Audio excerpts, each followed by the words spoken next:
Hello friends, welcome back to my YouTube channel. आज हम लोग यूपीएस से रिलेटेड जितने भी क्वेश्चन हैं उसका हम लोग आंसर करेंगे। लगभग 20 से ज़्यादा प्रश्नों को मैंने लिया है और जो भी प्रश्न इसके बाद बच जाएंगे उसका अलग से सेशन करेंगे। तो इसको हमने दो पार्ट में, पार्ट 1 और पार्ट 2 में मैंने डिवाइड किया है। तो आप काइंडली जो दोनों पार्ट को देखें और आपके मन में अगर कोई क्वेश्चन है तो उसको कमेंट बॉक्स में लिखें। उसका हम लोग एक एक प्रश्न को आंसर करेंगे। बहुत सारे ऐसे प्रश्न आए हैं तो उसका हम लोग एक अलग से सेशन करेंगे। जिसका सर्विस लेंथ कम है उनको जाना चाहिए कि नहीं जाना चाहिए, शिफ्ट करना चाहिए कि नहीं शिफ्ट करना चाहिए। तो सबसे पहले डायरेक्ट हम लोग क्वेश्चन पर चलते हैं। पहला क्वेश्चन है, what is the UPS. UPS क्या है? जैसा कि आपको पता है कि एनपीएस की जगह पे यूपीएस आया। और ये किस लिए आया? तो मे रिसीव द अश्योर्ड पे आउट, सुनिश्चित पेंशन राशि के लिए आया after retirement. It is a fund based पे आउट, यहीं पे लिख दिया गया है। ये जो मामला है इसी की लड़ाई चल रहा है कि ये जो यूपीएस है, जो पेंशन सिस्टम है, फंड बेस्ड है यानी कंट्रीब्यूटरी है, यानी आपको कंट्रीब्यूशन करना पड़ेगा। जैसे ओपीएस था, ओपीएस मांग थी कर्मचारियों की, वो नॉन कंट्रीब्यूटरी थी, उसमें कर्मचारियों को कंट्रीब्यूशन नहीं देना पड़ता था। उसके बाद है, when will UPS become operational. UPS जो है 1 अप्रैल 2025 से ऑपरेशनल हो जाएगा। तो 1 अप्रैल 2025 से पहले रिटायर होने वाले जितने भी कर्मचारी हैं उनके लिए भी यूपीएस का ऑप्शन आएगा। Who is eligible for UPS? The central government employee who are covered under NPS are eligible to submit their option for UPS under NPS। जितने भी सेंट्रल गवर्नमेंट के एम्प्लॉय हैं जो एनपीएस के अंदर में है वो यूपीएस में जा सकते हैं। आगे क्वेश्चन है, how is the assured pay out calculated under UPS. ये जो पेंशन की राशि है वो कैसे कैलकुलेट की जाएगी?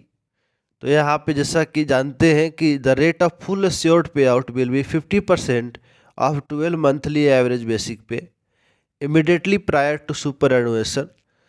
सुपर एनुएशन से पहले आपको 12 महीने की एवरेज जो होगा बेसिक का उसकी 50% दी जाएगी। Full assured pay out is payable after a minimum 25 years of qualifying service. पूरी पेंशन लेने के लिए आपको 25 साल की क्वालिफाइंग सर्विस होना चाहिए।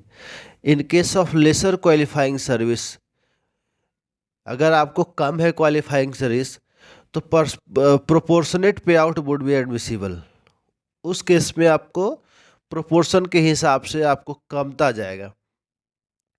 ए minimum guarantee pay out is 10,000। Minimum fix किया गया है कि आपको 10,000 कम से कम मिलेगा। In case superannuation is after 10 years और more of qualifying service subject to timely and regular credit of contribution and no withdrawal. अगर आपको जो है 10 साल कम से कम 10 साल या 10 साल से ऊपर सर्विस है, उसमें आपको जो है विड्रॉल वगैरह नहीं हुआ है तो आपको कम से कम 10,000 जो है पेंशन की राशि सुनिश्चित की जाएगी। In case of V R after a minimum 25 years of qualifying service. और वी आर के मामले में जैसा कि लड़ाई इसी की थी कि 25 साल को घटा करके वी आर की अवधि जो है। उसके बाद कहा गया, what is the minimum assured pay out under UPS. Minimum कितना रखा गया है? तो अभी हम लोग बात कर रहे थे मिनिमम 10,000 रखा गया है। अगर आप 10 साल अब जो है आपने रेगुलर क्रेडिट ऑफ कंट्रीब्यूशन कर लिया है तो अगर 10 साल आपने नौकरी किया है लेकिन आपको कंट्रीब्यूशन कम है तो जो है फिर से आपको जो है पेंशन की राशि प्रोपोर्शन के हिसाब से कम हो जाएगी। व्हाट इज़ द फैमिली पे आउट अंडर यूपीएस। यूपीएस में जो फैमिली पेंशन कितना रखा गया है? तो जो 60% of the pay out admissible to the pay out holder immediately before his demise. कर्मचारी के डिमाइज से पहले, मृत्यु से पहले जितनी उसकी पेंशन बनती है उसकी 60% फैमिली पेंशन के रूप में दिया जाएगा। What is the eligibility criteria for central government employ to receive assured pay out under UPS. Eligibility criteria क्या है यूपीएस पाने के लिए, कौन ले सकता है?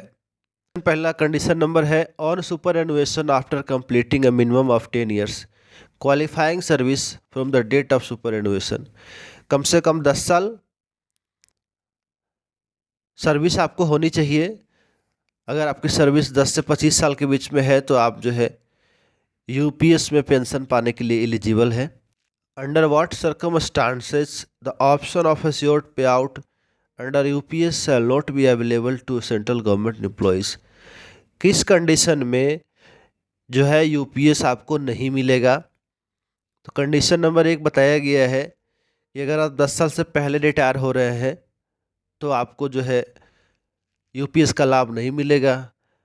अगर आपकी रिमूवल होती है, डिसमिसल होती है सर्विस से, या फिर आप रिजाइन करते हैं तब भी आपको यूपीएस के अंदर में पेंशन नहीं मिलेगा।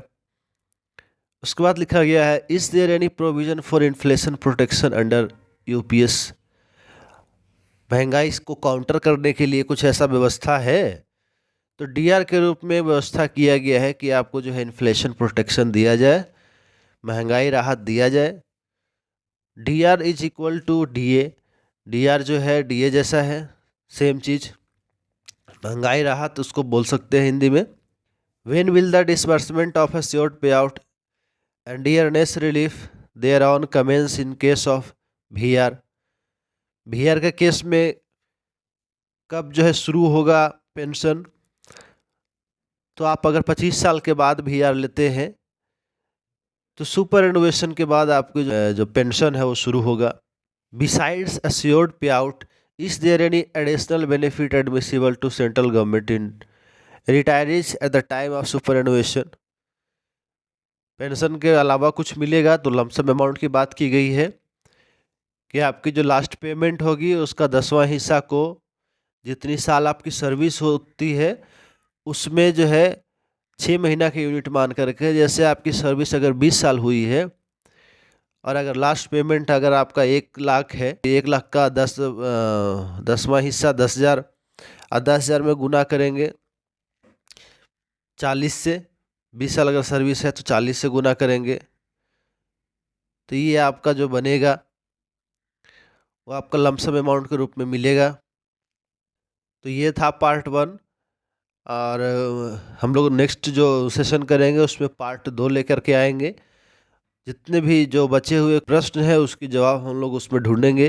और अगर आपके मन में कोई क्वेश्चन है तो आप जो है क्वेश्चन सबमिट करें, उसके हम लोग एक अलग से सेशन बनाएंगे कि जो है 10 साल जिसकी सर्विस हुई या फिर 12 साल सर्विस हुई या 15 साल सर्विस हुई तो क्या यूपीएस में जाना सही रहेगा, या फिर जिनकी लंबी सर्विस है 25 साल आगे बची हुई है, 20 साल बची हुई है, उनके लिए क्या यूपीएस कारगर है या एनपीएस में बने रह सकते हैं। तो अगर चैनल पे नए हैं तो सब्सक्राइब कर लीजिए और मिलते हैं अगले वीडियो में। तब तक के लिए अपना ख्याल रखिए।